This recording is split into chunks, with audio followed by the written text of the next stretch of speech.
I can hear the demons call when they do what they do. And now I feel like taking off, find a place with a view. The pain is never gonna stop if it's controlling you. I know that time can heal it all. Sintayong resmi coret pemain ini jelang hadapi timnas Filipina. Erick Thohir marah besar, bantah kabar timnas Indonesia butuh 150 pemain naturalisasi. Namun sebelum kita bahas videonya, alangkah baiknya jika kalian subscribe dulu channel ini agar kalian gak ketinggalan informasi menarik seputar timnas Indonesia setiap harinya. Jika sudah subscribe, simak video selengkapnya sebagai berikut.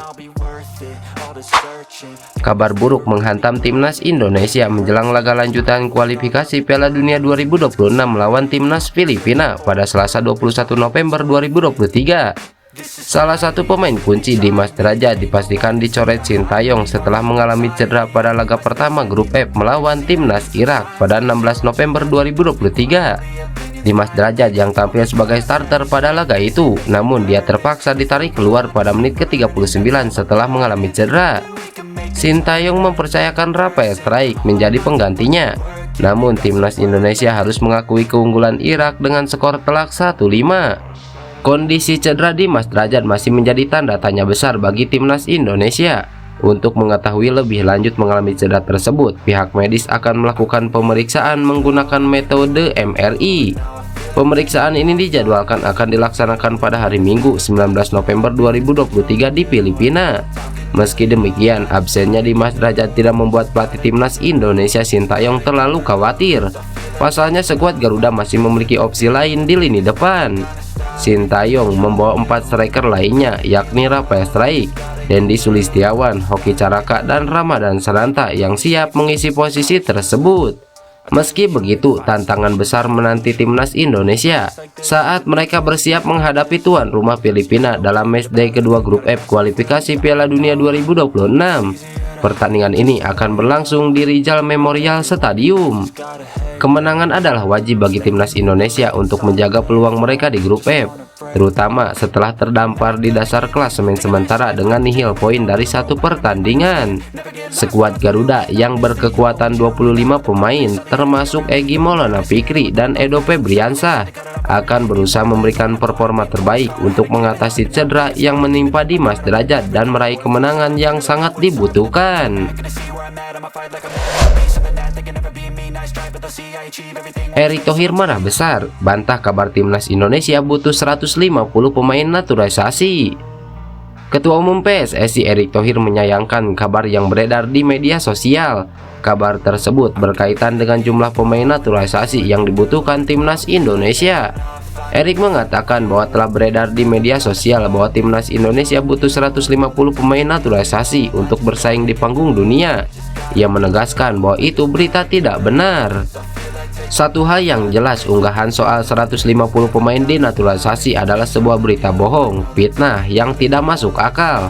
Hal yang patut disayangkan adalah pihak yang tak bertanggung jawab sengaja menyebar kabar bohong yang bernada provokatif itu jelas-jelas memiliki niat tidak baik, ungkap Erick Thohir. Lebih lanjut, Erick Thohir menjelaskan bahwa fokus federasi saat ini adalah melakukan regenerasi.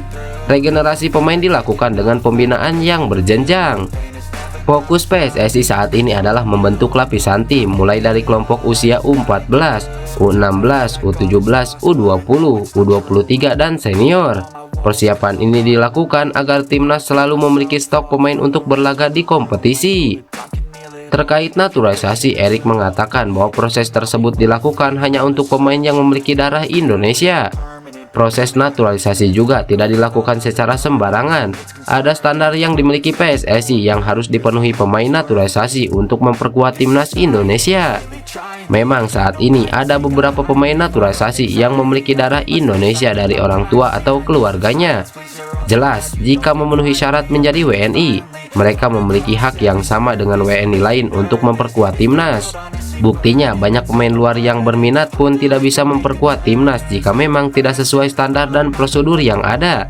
Jadi perlu ditegaskan, kode utama timnas kita adalah pembinaan yang berjenjang, ujar Erick Thohir.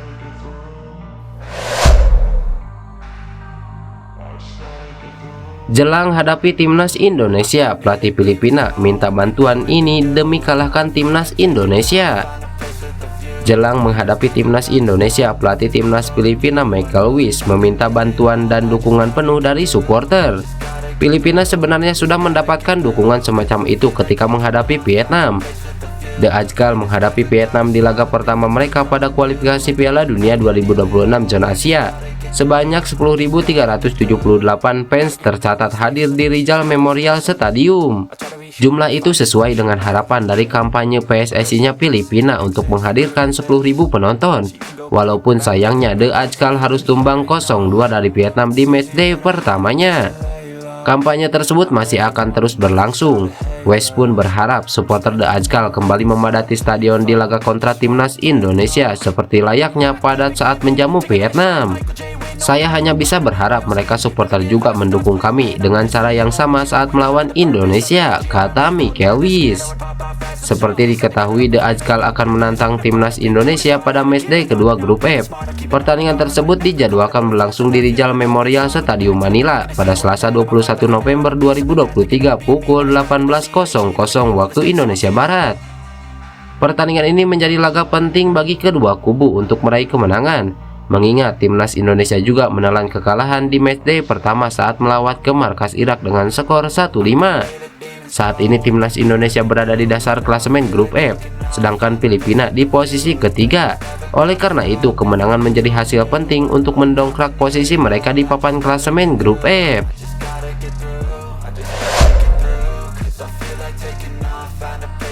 Segera jadi WNI, Justin Hubner tinggal menunggu restu dari Presiden Joko Widodo. Justin Hubner selangkah lagi sudah resmi menjadi warga negara Indonesia. Pasalnya, proses naturalisasi pemain Wolverhampton Wanderers itu sudah tahap akhir, yakni menunggu restu dari Presiden Joko Widodo. Meski naturalisasi sempat terhambat, Justin Hubner bisa segera membela timnas Indonesia. Dua langkah yang harus dilalui Hubner, yakni restu dari Joko Widodo dan mengambil sumpah menjadi warga negara Indonesia. Tinggal bagaimana Presiden Joko Widodo merestui kehadiran Justin Hubner lewat keputusan Presiden. Ketum PSSI Erick Thohir memprediksi dalam 1 minggu ke depan Kapres sudah turun. Proses naturalisasi Justin Hubner sedang didorong ke Pak Presiden. Kalau bisa, para presiden mengeluarkan surat dalam 1 minggu ini, kata Ketum PSSI Erick Thohir. Justin Hubner memang selangkah lebih maju ketimbang 3 calon pemain naturalisasi, yakni J.I. Nathan Jo Aon, dan Ragnar Oratmangun. J.I. dan Nathan Jo prosesnya baru masuk ke Kementerian Hukum dan HAM, sedangkan Ragnar Oratmangun baru dalam tahap pengenalan ke Erick Thohir. Keempat pemain tersebut diharapkan bisa tersedia di Piala Asia 2023 di Qatar pada 12 Januari sampai 10 Februari 2024. Timnas Indonesia tergabung dalam grup D bersama Jepang, Irak, dan Vietnam. Work, man.